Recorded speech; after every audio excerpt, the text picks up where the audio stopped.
Hello everyone and welcome to the IFST Food Safety Group webinar on global supply chain risk. My name is Sterling Crew and I am chair of the IFST Food Safety Special Interest Group. The group has a broad scope covering all areas related to safety, including chemical, microbiological and physical contaminants, as well as allergens. It also considers topics such as analytical techniques, food safety culture, and food fraud prevention, and contributes to relevant publications. It provides members interested in food safety with an opportunity to engage and share knowledge. Our speaker today is Denis Treacy. Denis has over 40 years' experience of working in FMCG for companies such as Unilever, Arla Foods and InBev, and until recently he was President and Chief Safety Quality and Security Environment Officer for the global snack business for Planet Global. I'm really looking forward to hearing through what Denis has got to say. Denis. Thank you for your introduction, Sterling, and hello everybody. Welcome to Global Supply Chain Risk. Over the next 20 minutes, I'll take you through my thoughts on global supply chain, security, integrity and continuity, with time for some questions at the end. So if we move to the agenda slide and the subject matter I'm going to cover off with you this morning. I'm going to talk about supply chain threats and in particular the threat states that can exist within your supply chain. In particular, I want to talk about the tiers within threat.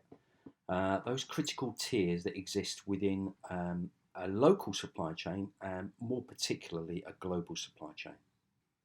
And then I'm going to move on to three clear considerations, my recommendations or my principles, the principles upon which I have managed successful supply chains for 40 years. We'll look at risk mapping and particularly the controls and the monitors that need to be in place to ensure those risks are not realised in your supply chain. We'll talk about understanding what I call the four energies of repeatable and predictable outcomes. Those four things that you get right and you spend time and effort getting right in order to ensure that you have a supply chain that remains in your control, not in the control of influencing factors. And then, of course, we wrap all of that up in plans for continuity of supply, continuity of your supply chain. But we always remember that the world is always going to surprise us. So we need to be prepared for that. And we'll look very closely at preparing for crises. But before we do all of that, I'd just like to share with you my personal journey through supply chain. So imagine the knowledge and experience you can gain from looking after a quality function, a food safety function, a crisis management function in a business that operates across the UK, albeit the biggest of its kind in the UK, and then evolving into a European structure and a European role that includes the thoughts and principles, the ways of working, the considerations of a much wider European group, and also including within that the knowledge and experience of environmental management and health and safety management.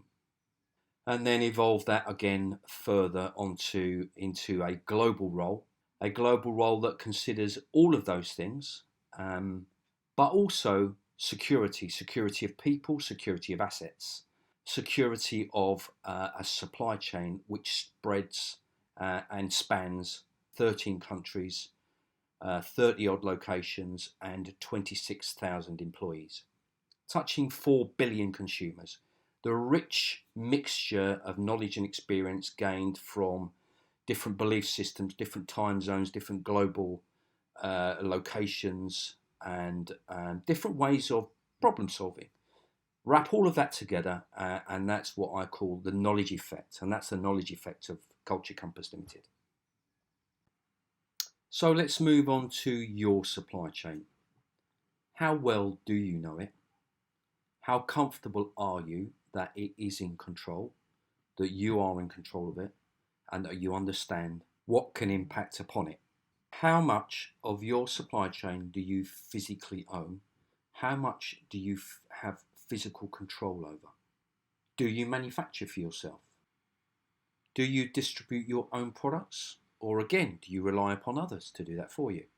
Do you source your own materials or do you work through agents? What is your route to market? And does your market understand the nuances and complexities and demands of your product? There are as many supply chain structures as there are supply chains in the world. Getting yours right starts with your risk assessment, starts with you understanding your complexities, your supply chain, and how that relates to your product and the demands upon it. So we'll look at a typical example in the next slide. This next slide looks at tiered vulnerability. So in this, I've tried to illustrate how the vulnerability of a supply chain becomes more acute the further you move away from the core of the business.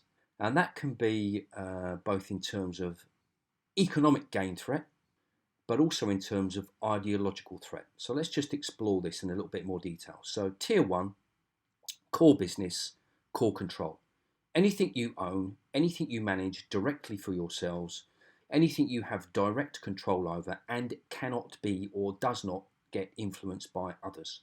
So your manufacturing plants, the people that you employ, and how you go about your business, determining your brand strategy, your routes to market, etc. You should have intimate control over that tier one. And as such, your economic gain threat is reasonably controlled. What isn't necessarily as well controlled is the ideological threat, because your tier one is who you are, it's your business, it's who you are, it's how you think, it's the values that you portray to your consumers, your customers, and that can present itself in different ways depending on what people believe about your business and therefore the ideological threat that can manifest itself. Simply speaking, what you do controls and manages your economic gain threat. Who you are and what you represent as a business and a brand determines your ideological threat state. So moving on, tier 2 starts to see us moving further away from the control state. Dedicated co-packing, dedicated co-manufacturing, a different level, not owned by you. You're relying upon other people to carry out your wishes, follow your guidance, operate your standards. Tier 3, non-dedicated services. You're in a queue with everybody else for services and provision of services from a service provider. Tier 4, remote supply of materials and services. You are now handing over responsibility to a far removed service supplier, putting your product in the hands of people you might not know. And ultimately, in tier 5, you're giving your product to customers and consumers and hoping that they understand the core of your product and the best way to manage that. And anybody that manages complaints from customers and consumers are fully aware that consumers themselves can present a risk to your product and to your brand. So now let's explore some of those particular threats that a supply chain might want to consider. The first of these, and the most impactful, is change. Change is exciting, but change is when we are at our most vulnerable. Change can come in many forms. It can be a new product, a new region, a new market. It can be brought about by your own business intentions. It can also be brought about by unintentional interruption to your business. A change in process, a change in equipment, a change in people, a change in the ability to source materials.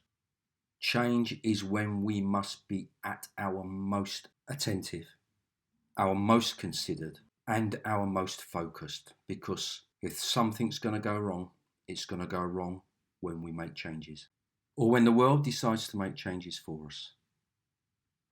The next threat I want to explore is the threat of adulteration, which at the very least can be distracting to a business. At the worst, it can be catastrophic to our business and to our brands. This slide explores the relationship between unconscious disruption and conscious disruption, and in particular, the context around fraud, defence, quality, and safety.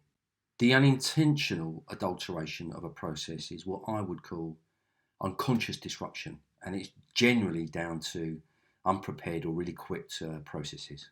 This will have an effect on quality, on food safety, and it doesn't just have to be food, it can be other consumer goods as well. A supply chain has to consider intentional adulteration of processes as well. And this sits in conscious disruption, generally driven by economic gain or ideological gain. And there is, as I've identified there, a sweet spot, which is described by food defence practitioners as the economically motivated adulteration point. The next threat state I'd like to explore is security threat. Having been responsible for people and asset security in my business, understanding that threat and how it can manifest itself has always been part of my strategy for food security, food defence and food safety. All businesses are made up of multiple layers from low risk right the way through to high risk. This example explores a location, a particular manufacturing location where the layers are clearly identified and the threat that they pose and the security consciousness around each of those layers is considered. Any supply chain has to understand those layers, has to understand the security threat posed, and has to have plans in place to ensure the integrity of those secure layers. This next slide looks at global economic threats. Threats posed by the volatile nature of raw materials, particularly those that might be described as commodities. You can also consider within this geopolitical threats. If you're sourcing globally from regions that have a history of political instability, these changes can happen quickly and often without warning. So again, a business and a supply chain needs to be prepared, needs to understand the risks, and needs to be able to manage economic threats that might present themselves. My final threat slide brings us right up to date with pandemic. No supply chain in the world, I can imagine, will have the resources to be able to prepare completely and totally for such a world event. The fine balance between being prepared versus the likelihood of a catastrophic event is what I call riskonomics. No balance sheet will ever justify budgeting for a global pandemic. However, it is absolutely essential that any supply chain has the ability to respond and react to events like this. And I am fairly sure that every significant supply chain in the world has been pressure tested by this pandemic. And in particular, the crisis management procedures and processes in place to respond to and deal with such a global event. Even a global event such as this can be managed and an effective outcome reached if a business has invested in its ability to respond to such things.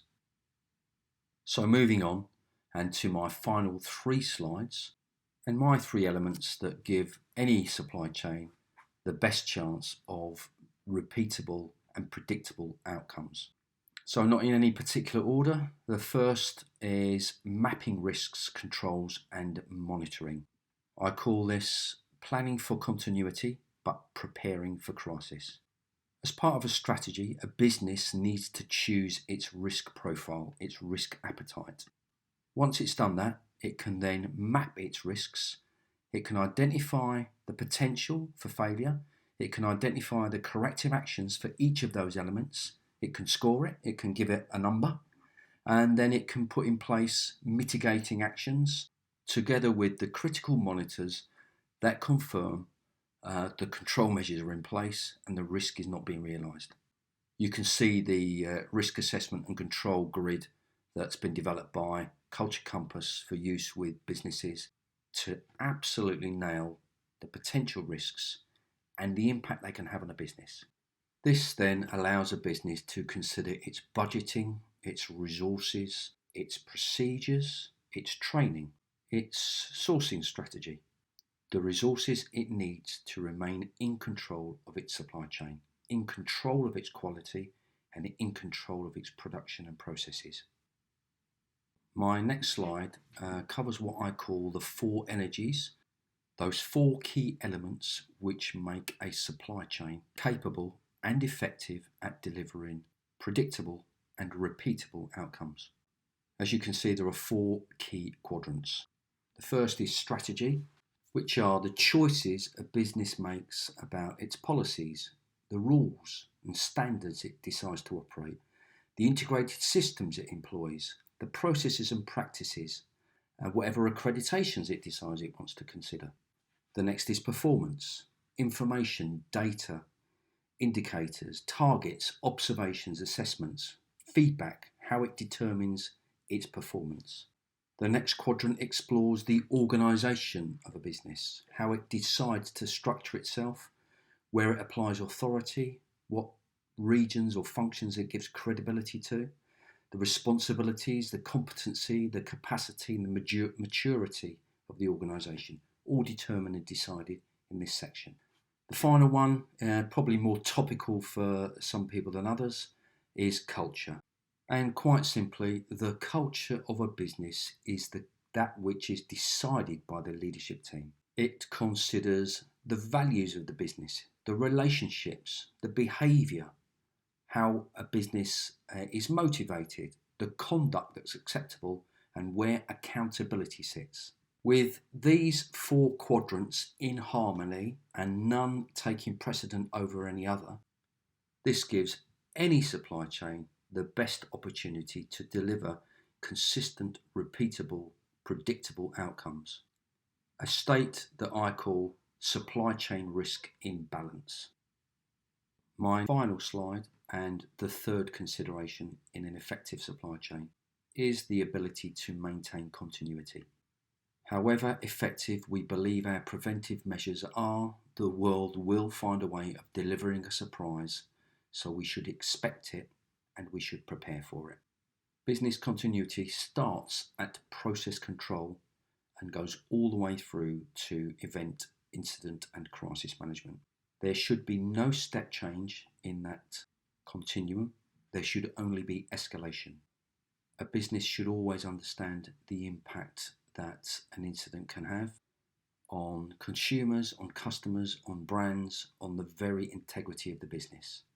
This slide shows a typical Culture Compass crisis response assessment grid with the ability to predetermine the reaction and actions according to the impact and likelihood of an event. Okay, so that's the end of my presentation. All of this information will be made available. Please be aware you can contact me separately at culturecompasslimited.com.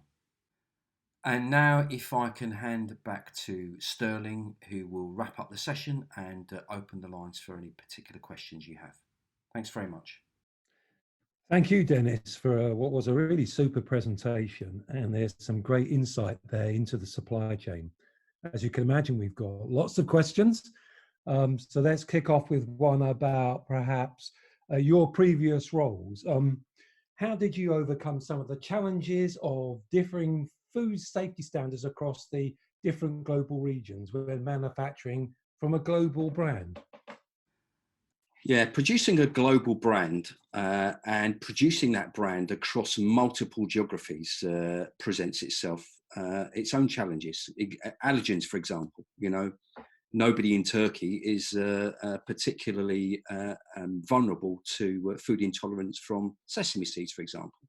So creating a global platform and a global framework that allows the simple ideology of food safety, whether that's microbiological, whether that's physical, whether it's allergens or whatever it may be, to be established across each of those regions is something which you have to do simply and in a straightforward way.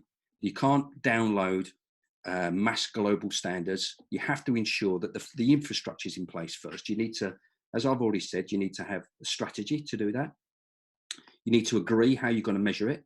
First thing, is for everyone to agree what the KPIs are. You need to have an organisation that's in place. You need to have people in those regions that understand the message, that understand the policy, and have the capability to implement it. Knowledge and experience, not just qualifications. This is about practitioners. Something which I learned from my friends in health and safety. John Grimshaw was a particular influence on me in that regard. And then you got the culture. So you have to ensure that when the pressure test is on, that the decisions made by the leadership team and managers and anybody else is the right decision that falls in line with those particular policies and that value that the business is established. Well, that's interesting because we just had a question from David Gregory, our ex-president of the IFST. And David said, you talked about company preparing its systems and processes to prepare for a threat of things like pandemic. But in his experience, the people involved are the critical factor, building on what you just said, Denis. You touch on this in energy slide, but could you expand on your views of the importance of well-trained, experienced management when dealing with an incident or a crisis?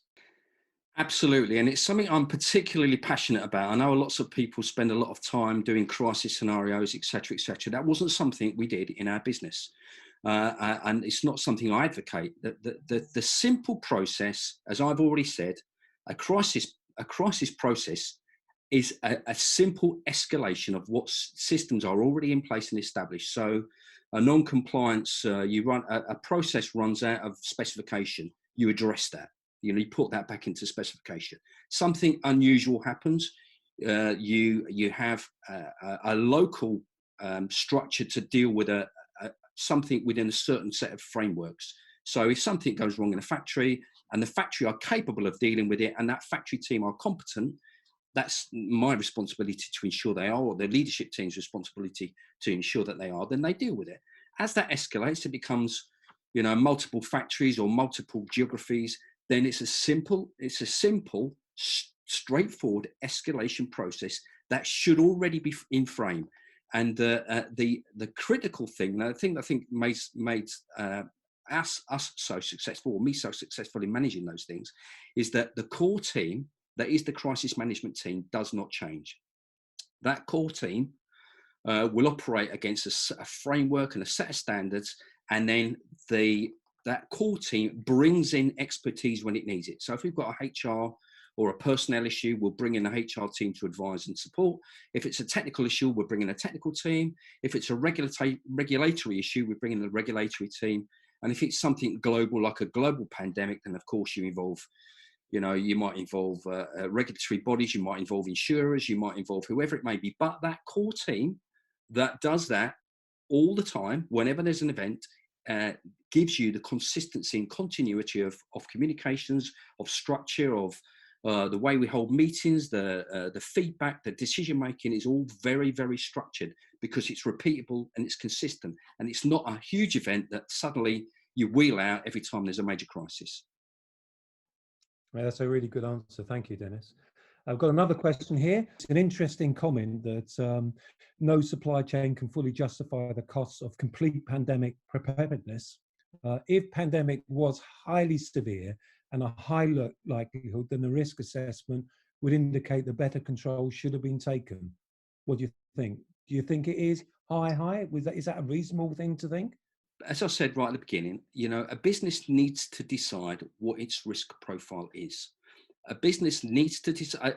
Any business, whether it's a global multinational or a small or medium-sized business, has the capability of a set of resources. So they have to determine their capability or their risk profile based on the resources that they've got. They can obviously extend those resources by engaging with institutes like the IFST. They can find a source of knowledge that maybe doesn't exist within their business, their particular business, because they're too small. They can't resource in that way. Or you've got multinationals that create their own infrastructure, create their own functions, create their own expertise. and that they can then operate in a way that is proportionate to their resources. Whether anybody budgets for a global pandemic depends upon, first of all, the risk and the impact on that business. And you can say that it's had a dramatic effect on airline flights in one way and a dramatic effect on the food supply chain in another way, both completely contradictory to each other. So you've got those examples. So a business needs to decide what it's going to prepare itself for and what it's going to resource itself for. I think every business should have some mitigating plans in place. You should identify if there's what your activity would be and what your mitigating actions would be if you're subject to something like a pandemic. But whether you're going to resource, whether you're going to have people standing by ready to step in a moment's notice if you lose half your workforce, or if you can't supply materials from certain parts of the world, you have to have a choice. You have to make a choice, and you have to make that choice, and you have to have those control measures appropriate to the resources that you've got in your business. Thank you, Denis. The questions are flooding in. What sort of systems can be put in place to consolidate food safety standards across the globe in order to harmonise the global supply chain? And she makes the point, i.e. global as good as home. What are the major barriers to achieving this, and how could this be addressed? So again, great question. And I'll go back to my four energies, my four key energies, the things that ensure that we can deliver repeatability, whether we're producing product in the UK or the US or Europe or the Far East or the Middle East. And that is, the first thing is, you need to decide what your rules are. You need to decide if every consumer that you interact with, you're going to treat in exactly the same way. So are you going to have the same operating standards in a factory in the UK as you are in Europe or the US or Nigeria or Saudi Arabia? And if the answer is yes, then you put in place the processes that you need in order to do that. You write a set of standards, a set of minimum standards that you can then translate across that world, across your supply chain, and you can then implement them. You can identify what performance measures you're going to use. They're absolutely critical, not just what you're going to measure, but what you're going to target people to achieve. And they are very, very different things. You can measure lots of things, but it's what you target that drives the behavior and ensures that your food safety standards, your health and safety standards, your environmental standards, whatever they may be, are equitable across that globe. And then the other thing you need to do is ensure that you've got the organisation in place, you've got people that understand those rules and can translate them from a global policy into a local policy, understanding the nuances of that region or that different culture or different behaviours or different problem-solving capabilities.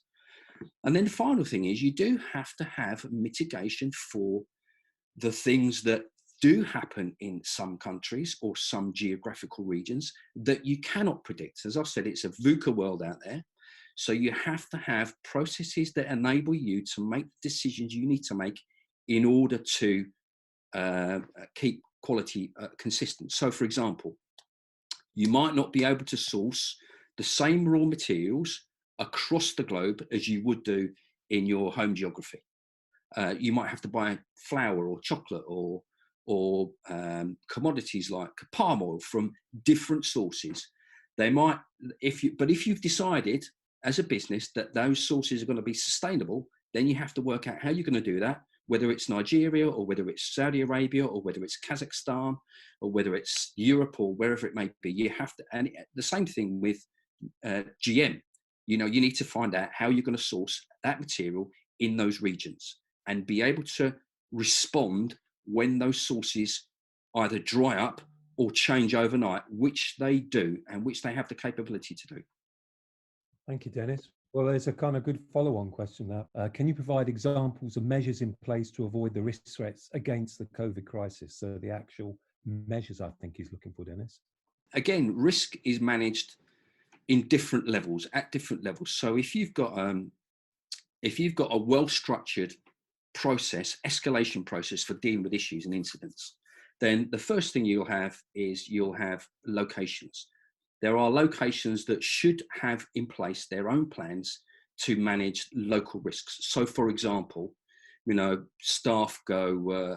You start to see staff become infected. Therefore, you need to replace staff. If you're going to continue to manufacture, you need to replace staff. So you need to have a means by which a local business or a location can respond to its local location problems, location challenges.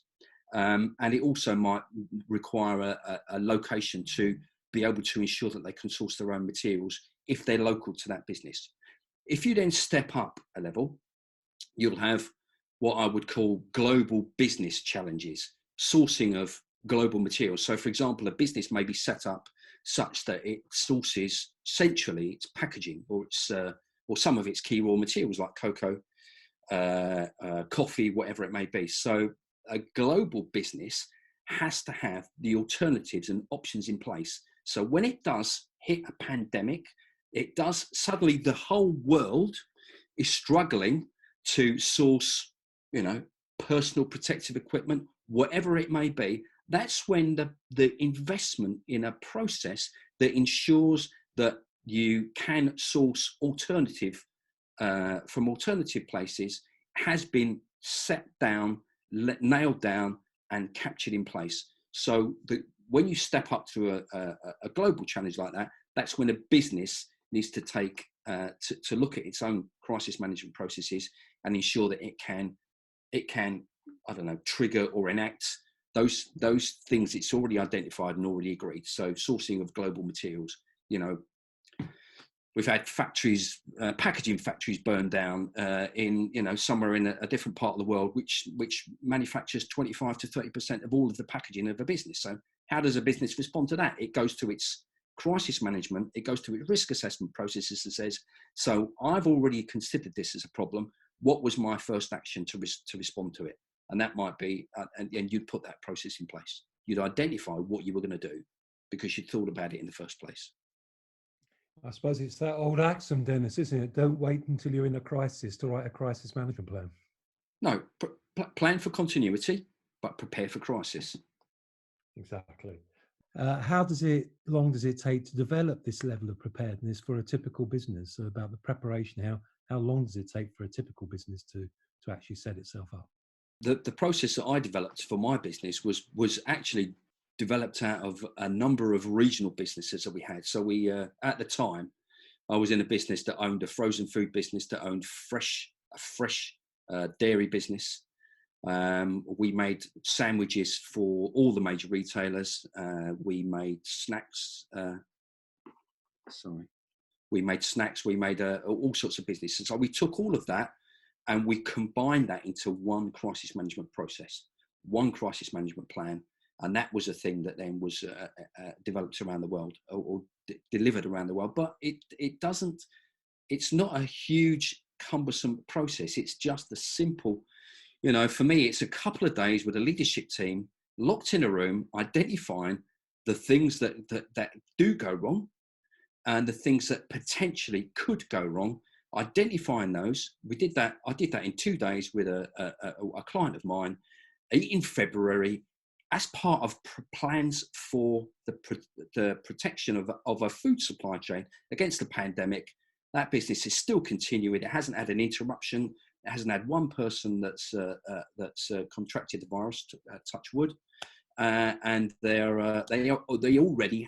also have not yet touched their contingency budget for crisis. So, a couple of days locked in a room gets you started, and the rest of it you just continue through practice, identifying the right people, and identifying the means by which you can enact your processes is not an onerous task at all.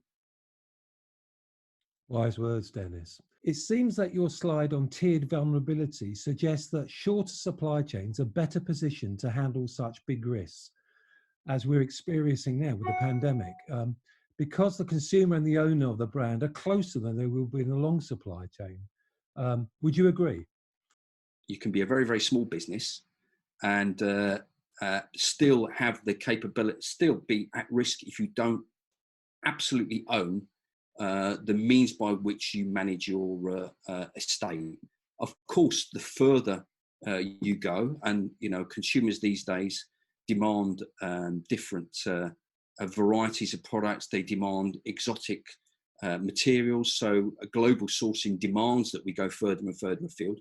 But as long as you've got structure in place, as long as you've got the organisation, as long as you measure what you need to measure, you've identified your policies and your way of working, and you develop those relationships with your supply chain, then there is absolutely no reason why you should be at any greater risk with a global supply chain as you will be with a local one.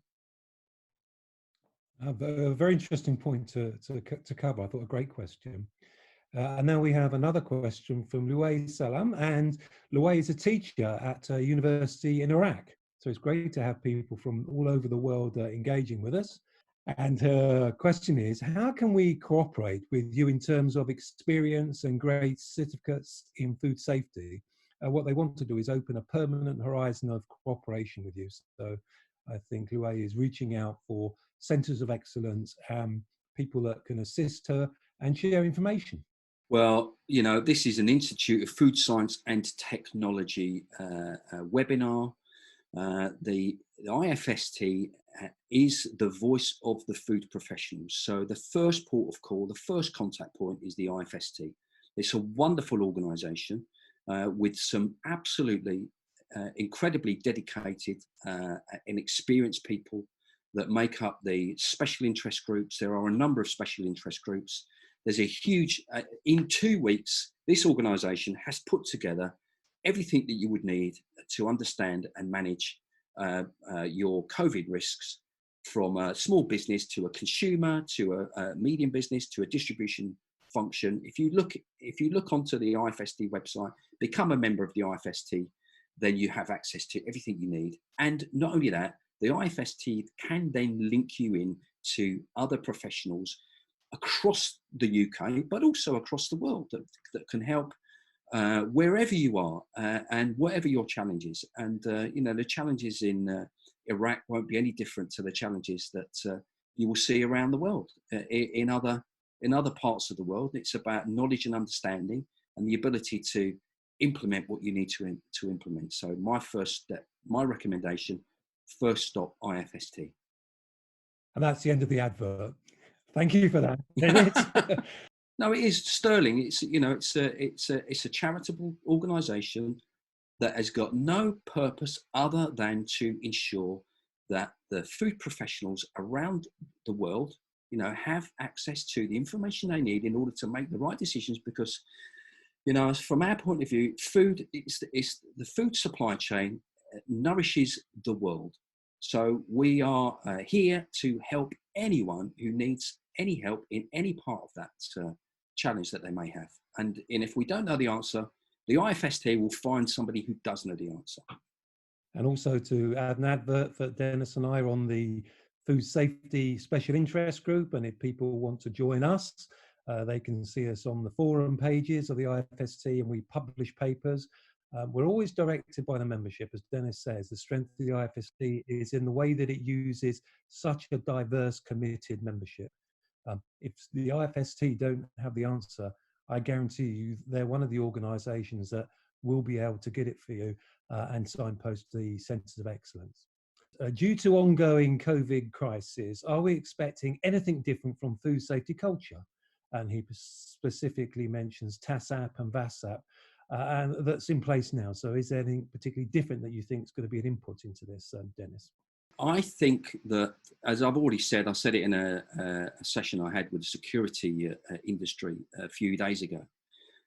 Just in the same way that 9/11 changed travel forever across the world, I think this pandemic has been and will change the way we think about our food supply chain, not just food safety, but about preparedness. And you will have seen, all of you will have seen, the different ways in which countries have responded to it. Some have been, perceived to be more successful at managing this than others. You will see that food businesses, different types of businesses, will have responded to this in different ways. Again, perceived to be more successful or less successful, depending on your perspective. So I absolutely, I don't know whether food safety culture is directly going to be affected, or the ability to identify and prepare for the subject of food and food safety. What will definitely need to be considered by some businesses is the ability to be prepared for events, whatever those events may be. They're local events or global pandemics. And, you know, a small local event can destroy business just as quickly as a global pandemic. And I had an old boss of mine who used to say, Denis, when there's a storm at sea, everyone's boat's going to leak. Let's just make sure ours leaks less than everybody else's. And I think that sums it up. You know, there will be survivors at the end of this. And as the Turks would say, "Çıkmadık candan umut kesilmez." What doesn't kill you gives you hope and makes you stronger. Very good Turkish there. Teşekkürler. Teşekkür ederim kardeşim.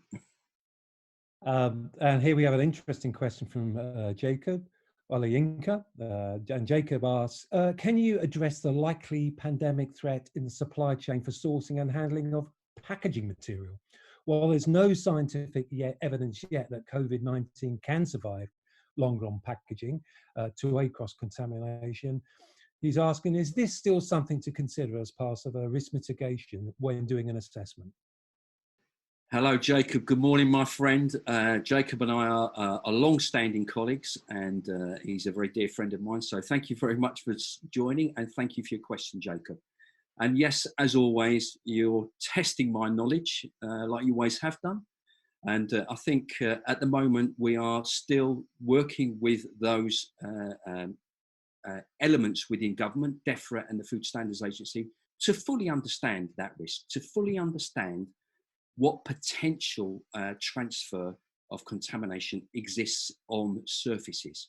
But I think at the moment, we should assume that most packaging is manufactured in a mechanical way, is manufactured in high-speed processes, and therefore doesn't have a physical contact.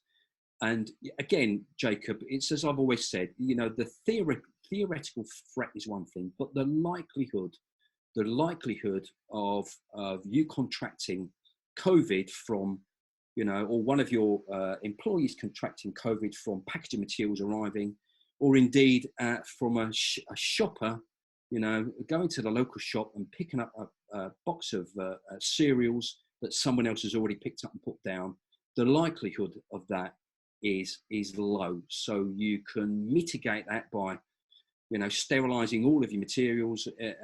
But again, this is the budget example. This is riskonomics for me. And I don't believe it's justifiable to invest the kind of energy and effort and cost in trying to do something like that for the potential risk that it does actually present. Hope that answers you, Jacob. And thanks again for joining, my friend. Denis and I have also known each other a long time, Jacob. We met 35 years ago when I was a bully from a retailer and Denis was the support person on the end of an audit. I'm not sure if he's forgiven me yet. Well, I had hair the day before and I lost it all the day after.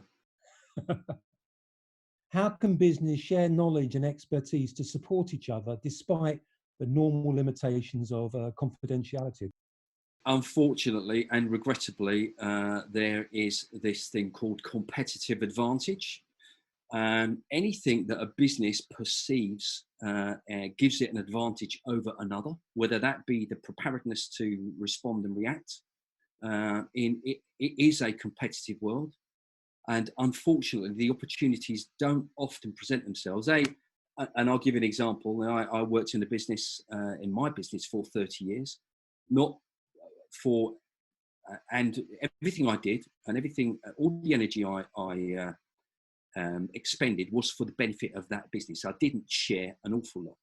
The only thing I did do though was to when we started talking about, when I became responsible for health and safety, security, and people safety and people security, I did start to engage with forums of other businesses, because there is no, surely to goodness, there is no competitive advantage in not sharing your ability to keep people in the workplace safe. So we were always happy to engage externally.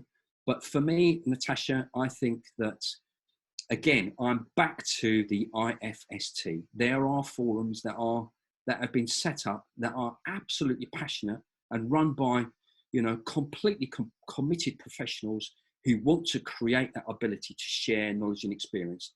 And there are industry bodies. There's the Food and Drink Federation. If you look at any industry you're involved in, there will be some industry bodies there. But I think, businesses that have a charitable status and have the values and the commitment that the IFST has to share openly and without prejudice and outside of any competitive advantage opportunity should be considered. So for me, again, I'm back to the IFST. It's an organisation that I joined as soon as I left my previous business, and it's been an absolute pleasure to work with those people since then. And it's a place where you can come if you have got those challenges, and in order that you can share your knowledge and experience to support for the greater good of the food industry, which, again, as I said, nourishes the world. Companies have or are now developing TACCP and VACCP systems as part of their crisis and food safety management plans, as was mentioned earlier. But how do we manage pandemic risks through these management plans when everything's so unpredictable, much is still unknown about the origin of the virus and its control? That's a very good question. This is a novel virus. It is, absolutely. And this is where you do, when I talk about pressure testing supply chains, this is really where this is going to happen. And there was a gentleman called David Gregory who said to me once, food safety is now an absolute given. It's providence that people want to be reassured about. There should be never any doubt about food safety. You should never, ever hesitate. When you pick a product up and you put it in your mouth and you've got a brand on there, you should never, ever hesitate. And I know David, was the founder of this principle that says food safety is an absolute given. It's an entitlement. It's providence that really we need to ensure that we can deliver for the consumer. And it's, for me, having operated in a global business where belief systems are as important as almost as food safety. You can make sure that food safety is governed and managed. And when a pandemic pressure tests a supply chain, of course, you need to make sure that all your controls and checks and balances are in place, because you may be forced to source from an unapproved supply. You may have to, crash the car through your normal routines in order to get the materials you need delivered in the time that you need them, or else you're going to stop producing. That's when the culture of a business makes you either do the right thing or, unfortunately, not do the right thing. So the business culture is the most important element when you're pressure testing decision making and the like. And it's not just food safety, it's belief systems. So if you declare that your products are sustainably sourced, if you say that this is a vegan or a vegetarian or halal product, none of those things are compromisable. You cannot say, well, because it's difficult to source, maybe we won't necessarily, we'll compromise in some area. We'll compromise in sustainable sourcing, or we'll compromise in our commitment to the world from an employee point of view. We'll compromise in any area that we can. And that, again, comes right the way back to the risk profile that a business has decided on itself. So it comes back to the strategy, and it comes back to the culture of the business. What are you going to do if you've got a choice between sticking to your principles and sticking to your values, or not making the product because you can't source? And that's for every business to make that decision. And obviously, I'm proud to work in businesses, and I know David and everyone else is, that would never ever compromise in those areas. But it's a pressure test. Thank you, Denis.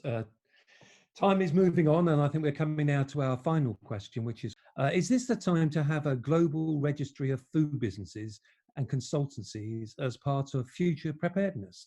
We seem to be seeking information and sources all too late to be of immediate assistance. Denis. Again, some businesses will deem themselves to have prepared properly. Some businesses will have a good risk profile.